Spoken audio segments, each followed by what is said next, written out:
Hello, I'm Karlyn Lothery, and welcome to the Tip of the Week. This week we're focusing on giving and receiving feedback. Now you might be doing this after a project or an event. You might do this at quarterly or annual review time. You might even do this when you see someone isn't living up to the standards you'd like one of your employees to have.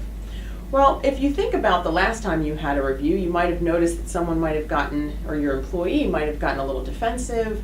They may have had a little extra aggression or been upset, even sad, by the feedback because they weren't ready for it. So there are some ways you can give and receive feedback as a manager or a supervisor with preserving the ego of the individual that you're talking to. So let's talk about some of those. Number one, it should never start with you, the manager. Always, always start with your employee. Ask them about their performance. Ask them to give you a self-assessment. Self-awareness is huge. If they don't have it, then the feedback that you give is going to feel like it's out of left field. Hearing what they think about their performance, where they're strong, where they have areas for growth or improvement, seeing their personal assessment will help you understand where they're coming from. So ask them to do a self-assessment of whatever it is, the situation, the assignment, or their performance as a whole.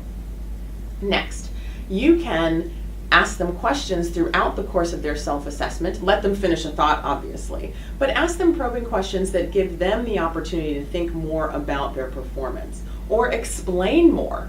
If you two clearly have very differing opinions on how something went, you can ask more questions for clarification, more about what they were thinking so that you can kind of meet them halfway, or you guys can understand each other a little bit better. I will also say agree with anything positive that they say that you actually do agree with. If they say, well, I think I'm strong in my writing skills or oral communication, by all means, and they actually are, please compliment them on that and give them an example of where you see that to be true. And then it's your turn. You get to restate the areas for improvement. Start with the positive to let them know this isn't going to be a bash session. If you can, start with the positive, remind them of what they did well, that they've already pointed out. If there's anything they left out, feel free to add it. And then you can move to their areas for growth or improvement.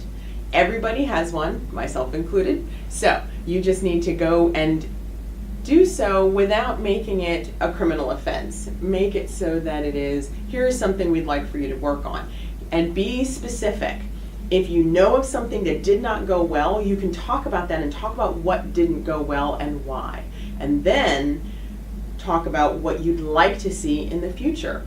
If there isn't something that you can directly point to, a big colossal mistake, something very big that both of you can understand did not go well, it's just something you'd like for them to improve upon, then just show, here's what I'd like to see in the future. Give them the vision, give them the goal so that they understand your expectations of their performance. And finally, ask them or give them the opportunity to ask questions of you. It should never be, and feedback should never be a full data dump. There should be an exchange so that they have clarification, again, understanding what your expectations will be.